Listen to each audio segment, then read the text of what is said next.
हिंसा के बाद संभल में जिंदगी पटरी पर लौट रही है। शांति कायम करने, माहौल को फिर से पहले जैसा करने के लिए प्रशासन जो है वो दिन रात लगा हुआ है, लेकिन संभल के मुद्दे पर सियासत भी सातवें आसमान पर है। कोई इसे सरकार की नाकामी बता रहा है तो कोई इसे साजिश करार दे रहा है। वार पलटवार के दौर के बीच में अब धमकी वाला चैप्टर भी खुल चुका है। हिसाब किताब करने की बातें की जा रही हैं, वो भी दंगाइयों का नहीं, ग्राउंड पर मौजूद अधिकारियों का हिसाब किताब। इसी से जुड़ी जो बड़ी ब्रेकिंग है वो आपको बता देते हैं। सपा सांसद अफजाल अंसारी का दरअसल बयान सामने आया है संभल हिंसा पर। उन्होंने चेतावनी दे दी, कहा पुलिस प्रशासन जो है उसने संभल में लोगों पर जुल्म किया। जो अफसर उछल रहे हैं उन्हें खामियाजा भुगतना होगा। देखिए, सियासत इस मामले पर लगातार जारी है।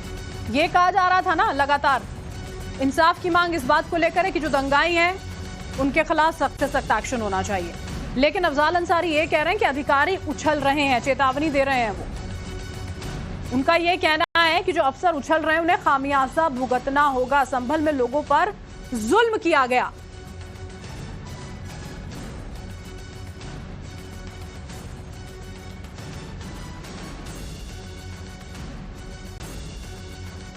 और अभी जो अधिकारी गोलियां चलाने के बाद भी वहीं जमे हुए हैं और चुरुक रहे हैं, इन सबको खामियाजा भुगतना पड़ेगा। ये अंतिम सरकार नहीं है, इसके बाद भी सरकार आएगी। इनसे पहले भी जो शख्स वहां तख्ते नशी था उसको भी खुद के खुदा होने का इतना ही गुमा था। वो भी यही समझ रहा था कि अब हमारे बाद कुछ नहीं। लेकिन ये बैठे हुए कोई अस्थाई परमानेंट नहीं है, समझ रहे हैं। वक्त आएगा बदले जाएंगे। अभी जो लोग हैं कल बदले जाएंगे। और अभी जो उनके चढ़ावे पे गुनाह हो रही है, अत्याचार हो रहा है, जातियां हो रही हैं, इस सबका हिसाब किताब होगा। क्या चेतावनी यहाँ पर दी गई है, सुना भी आपने। यहाँ पर ग्राफिक्स के जरिए आपको बता देते हैं जरा। अफजाल अंसारी किस तरह से अधिकारियों को धमकाते हुए नजर आ रहे हैं। ज्यादतियां हो रही हैं, सबका हिसाब जो है वो किया जाएगा। वो कह रहे हैं कि ज्यादती की जा रही है अफसरों की ओर से। वहां पर जो लोग मौजूद थे उन पर प्रशासनिक मशीनरी का दुरुपयोग जो है वो किया जा रहा है। पुलिस के अधिकारी गोलियां वहां पर चला रहे हैं। उन्होंने कहा जो अधिकारी उछल रहे हैं वो खामियाजा भुगतेंगे। आप शब्दों के इस्तेमाल जो है वो किस तरह से किए गए हैं वो देख लीजिए। जो लोग सत्ता में हैं कल बदले जाएंगे तो सभी जानते हैं, लेकिन चेतावनी अधिकारियों के लिए जो काम कर रहे हैं, अंतिम सरकार नहीं, आगे भी सरकारें बनेंगी। सभी अत्याचार जो किया जा रहा है उसका हिसाब किताब होगा। पहले इस तरह की परिस्थितियां पैदा की गई कि लोग उत्तेजित हो, और जब लोग उत्तेजित हो गए तो उनके साथ ऐसे ढंग से कार्रवाई की गई जैसे वो देश की सीमा पर कहीं विदेशी घुसपैठियों को रोकने के लिए गोलीबारी की जाती है, उस तरह से।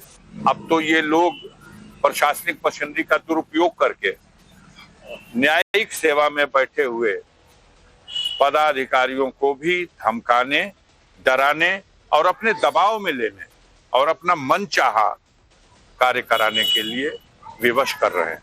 ये देश के लोकतंत्र के लिए बहुत बड़े खतरे का संकेत है।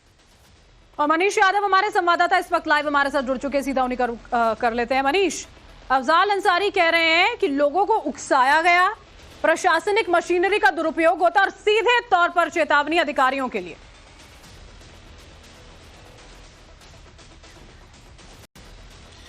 देखिए, अपनी सियासत चमकाने के लिए मुस्लिम मतों पर ठेकेदारी करने की विद्या में अफजल अंसारी माहिर हैं। तौकीर रजा की जो परिपाटी है उसे अफजल अंसारी निभा रहे हैं। आजमगढ़ मऊ के आसपास का इलाका है, उसमें अफजल अंसारी अपनी पैठ को और मजबूत करना चाहते हैं, क्योंकि लगातार जो योगी आदित्यनाथ ने कार्रवाइयां की हैं इससे उनकी पकड़ कमजोर हुई है। और यही वजह है कि इस तरह के बयान उनके सामने आते रहते हैं। ये दरअसल सगे संभल में जो लोग मारे गए हैं उनके भी नहीं है। इन्हें अपनी सियासी दुकान चमकानी है, जिसके लिए इस तरह की बयानबाजी कर रहे हैं और अपनी पार्टी की उसी लाइन को आगे बढ़ा रहे हैं, जिसमें समाजवादी पार्टी के नेता और खुद समाजवादी पार्टी की राष्ट्रीय अखिलेश यादव सवाल उठा रहे हैं कि वहां पर जो हुआ वो प्रशासन के चलते हुआ। लगातार वो ट्वीट करके, पुलिस अफसरों के ट्वीट करके सवाल खड़े कर रहे हैं, एसपी पर सवाल खड़े कर रहे हैं। और ये दरअसल इसकी शुरुआत कुंदरकी से हुई थी, क्योंकि कुंदरकी में समाजवादी पार्टी बुरी तरीके से परास्त हुई है। ऐसे में कहीं मुस्लिम मतों पर जो उनकी पकड़ है वो कमजोर हो गई है, उसे कैसे वापस लाना है, क्योंकि कांग्रेस भी इस समय मैदान में है। कांग्रेस ने भी लोकसभा की अच्छी खासी सीटें हासिल की हैं, तो ऐसे में कहीं वो वोट बैंक कांग्रेस की ओर मूव न कर जाए, तो ऐसे में बहुत जरूरी है कि मुस्लिम लोगों के साथ खड़ा हुआ जाए और उसके लिए इस तरह की बयानबाजी की जाए। तो वही समाजवादी पार्टी कर रही है और उसके सांसद उसी रणनीति पर आगे बढ़ रहे हैं। याद होगा आपको मनीष, कुछ दिन पहले सपा सांसद रामगोपाल यादव ने भी कुछ इसी तरह की बात जो है वो कही थी। अपने दर्शकों को पहले वो सुनवा देते, मैं वापस आपके पास लौटूंगी। सर, संभल में आज सर्वे करने गई थी टीम, वहां पर पत्थरबाजी हुई है पुलिस के। तो होगी पत्थरबाजी, पुलिस ऐसे कार्रवाई करेगी। लूटेगी अगर तो आगे चल के लोग क्या करेंगे, निराश हो। लोगों को आतंकित करने के लिए जैसे आतंकवादी डराते हैं, धमकियां देते हैं, जैसे और कुछ लोग धमकियां देते हैं कि ऐसा कर देंगे, तो वो अधिकारी न रह के आतंकवादी हो गए और आतंकवादियों की तरह बिहेव करने लगे, आम जनता को भी आतंकित करने का काम करने लगे। सर, संभल में आज सर्वे करने गई थी टीम, वहां पर पत्थरबाजी हुई है पुलिस के। तो होगी पत्थरबाजी, पुलिस ऐसे कार्रवाई करेगी। लूटेगी अगर तो आगे चल के लोग क्या करेंगे, निराश हो। लोगों को आतंकित करने के लिए जैसे आतंकवादी डराते हैं, धमकियां देते हैं, जैसे और कुछ लोग धमकियां देते हैं कि ऐसा कर देंगे, तो वो अधिकारी न रह के आतंकवादी हो गए और आतंकवादियों की तरह बिहेव करने लगे, आम जनता को भी आतंकित करने का काम करने लगे। मनीष लगातार हमारे साथ बने हुए हैं। मनीष, रामगोपाल यादव ने तो अधिकारियों को आतंकियों से उनकी तुलना यहां पर कर दी थी। समाजवादी पार्टी का एक एक नेता इसी तरह की बयानबाजी कर रहा है, यानी कि तथ्यों को दरकिनार कर सिर्फ और सिर्फ सियासत चमकानी है।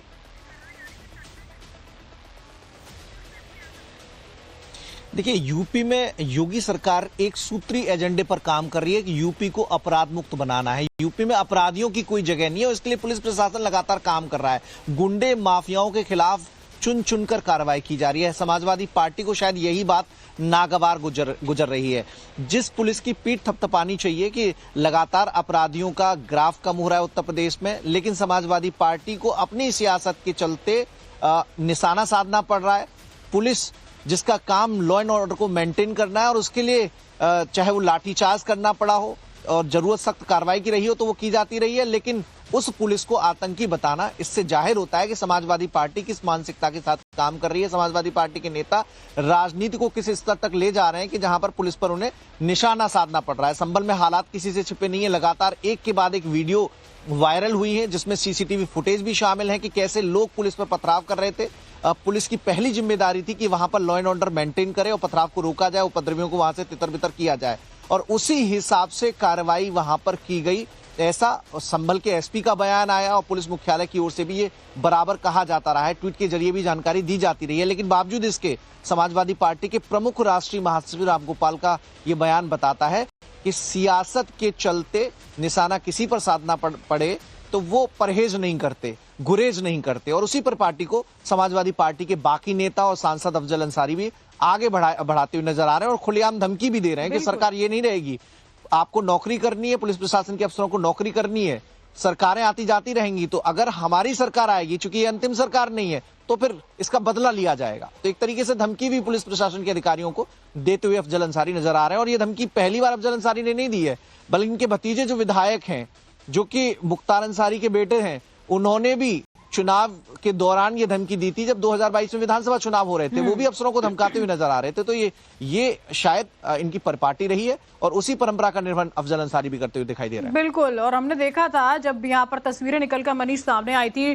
ड्रोन फुटेज थे, नॉर्मल वीडियोस थे, जिसमें साफ तौर पर दिख रहा था कि कैसे पत्थरबाजी वहां पर मौजूद अधिकारियों के ऊपर की जा रही थी लगातार। और ये वीडियो भी कि जब लोगों को समझाइश के प्रयास किए जा रहे थे पुलिस अधिकारियों की ओर से कि यहां से लोगों को लेकर जाया जाए ताकि माहौल शांत रहे, लेकिन ऐसा हो नहीं पाया, स्थिति कुछ और ही बन गई थी। 24 नवंबर यूपी के संभल का वो काला दिन जिस दिन शाही जामा मस्जिद का सर्वे करने गई टीम को टारगेट पर ले लिया गया था। मस्जिद के सर्वे को लेकर हिंसा की चिंगारी को हवा दी गई और पूरे शहर को दहला दिया गया। विवाद और हिंसा के बीच सियासत भी जमकर हो रही है। आरोप प्रत्यारोप का दौर जारी है, लेकिन जो सबसे जरूरी बात है वो है सच सामने आने की। आखिर किसने और किसके इशारे पर संभल को सुलगाया? शांत तरीके से हो रहे मस्जिद के सर्वे को लेकर नफरती अंगारे छोड़े गए। फिलहाल इस घटना से जुड़ी एक और बड़ी खबर जो है वो आपको बता देते हैं। संभल की शाही जामा मस्जिद विवाद से जुड़ी हुई खबर है।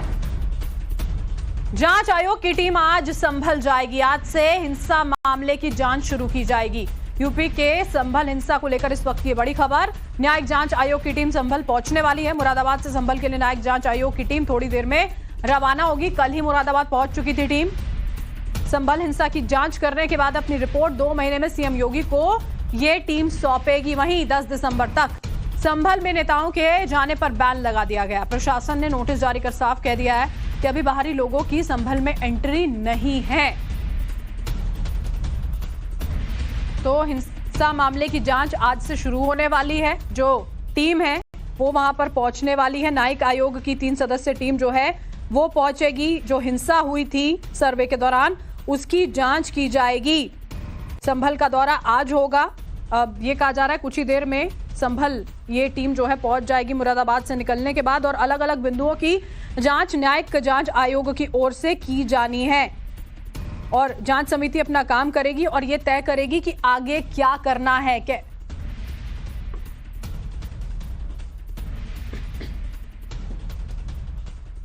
और संभल हिंसा से जुड़ी इस वक्त की बड़ी ब्रेकिंग आपको बता दें। नवभारत के पास हिंसा से पहले का एक्सक्लूसिव वीडियो है। भीड़ को उकसाते नजर आए थे कुछ लोग। वीडियो में भीड़ को आगे बढ़ने का इशारा किया जाता है। हिंसा से पहले का एक्सक्लूसिव वीडियो जो सामने आया है वो आपको दिखाएंगे।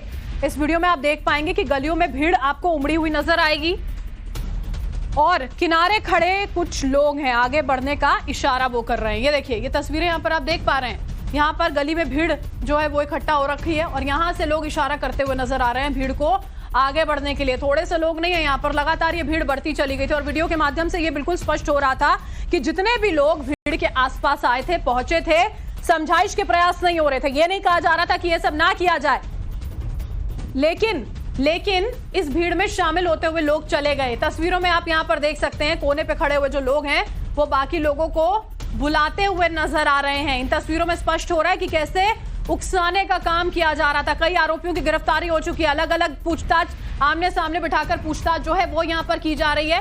ये देखिए, एक के बाद एक जो बीच से लोग आपको निकलते नजर आ रहे हैं। साइड में खड़े हुए लोग इन्हें बुलाते हुए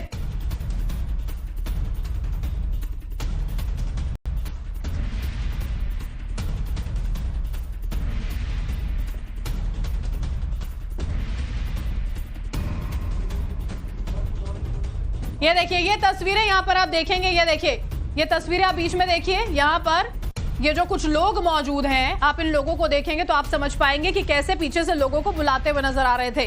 पहले आगे की तरफ इशारे किए जाते हैं। ये तस्वीरें देखिए जरा। ये यहाँ पर इस व्यक्ति को आप देख पा रहे हैं, सफेद कलर का ये कुर्ता पहने हुए, काली जैकेट है, टोपी पहने हुए साहब ये मौलाना जो नारेबाजी कर रहे हैं। बीच में और भी बहुत सारे लोग उनके साथ मौजूद होते हैं। और उसके बाद देखिए पीछे पलटते हैं, ये देखा आपने। और उसके बाद पीछे जितनी भीड़ वहां पर मौजूद थी उनको आगे बुलाने का काम कर रहे हैं। उन्हें उकसाने का काम किया जा रहा था कि आए, आगे बढ़े, पत्थरबाजी करें। और अब आपको संभल हिंसा से पहले का एक और वीडियो दिखाते हैं, जिसे देखकर उस वीडियो में की जा रही अपील सुनकर आप अंदाजा लगा पाएंगे कि कैसे मौके पर भीड़ तेजी से इकट्ठा होती चली गई। अधिकारी किस तरह लगातार भीड़ को समझाने की कोशिश कर रहे थे। आराम से इन्हें बोलो घर जाएं, आराम से सर्वे हो रहा है। जो पिछली बार नहीं था। अरे भैया तुझे देख के और आ जाएंगे और भीड़ आ जाएगी। हमारा भीड़ हटाने का मकसद ये है, भीड़ में कोई इस तरह का आदमी थोड़ा सा माहौल खराब कर दे तो हम इसलिए चाह रहे थे। तुम्हारी कमेटी है वो है ना भाई ऊपर हमें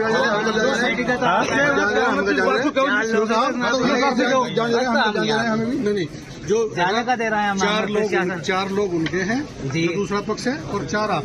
इन्हें बोलो घर जाएं, आराम से सर्वे हो रहा है। जो पिछली बार नहीं था। अरे भैया तुझे देख के और आ जाएंगे और भीड़ आ जाएगी। हमारा भीड़ हटाने का मकसद ये है, भीड़ में कोई इस तरह का आदमी जो थोड़ा सा माहौल खराब कर दे, तो हम इसलिए चाह रहे थे तुम्हारी कमेटी है वो है ना भाई ऊपर। अभी हमने आपको 2 वीडियोस दिखाए। एक हिंसा से पहले का वीडियो है जिसमें आपने देखा कैसे अधिकारी मौके पर भीड़ को कंट्रोल करने की कोशिश कर रहे हैं, बात करें। दूसरी वीडियो उस वक्त का है जब भीड़ को आगे बढ़ाने के लिए उकसाया जा रहा था। ये वीडियो हिंसा से कुछ मिनट पहले का है। आपको एक और वीडियो दिखाएंगे हिंसा के बाद का। हिंसा के बाद की तस्वीरें हैं ये आपके सामने, जिसमें कई लोग पुलिस के सामने बड़े आराम से अपने जूता चप्पल लेकर वापस जाते दिख रहे हैं। सवाल यह है कि ये लोग आखिर हैं कौन? वहां पर लोगों की चप्पलें पड़ी हुई थी, ये देखिए पीछे आप देख पाएंगे जो पुलिस वाले हैं वो भी आपको इन तस्वीरों में नजर आ रहे हैं। आखिर इतनी आसानी से ये लोग वहां से गुजरते हुए कैसे नजर आते हैं? पुलिस के सामने ही आ जा रहे हैं।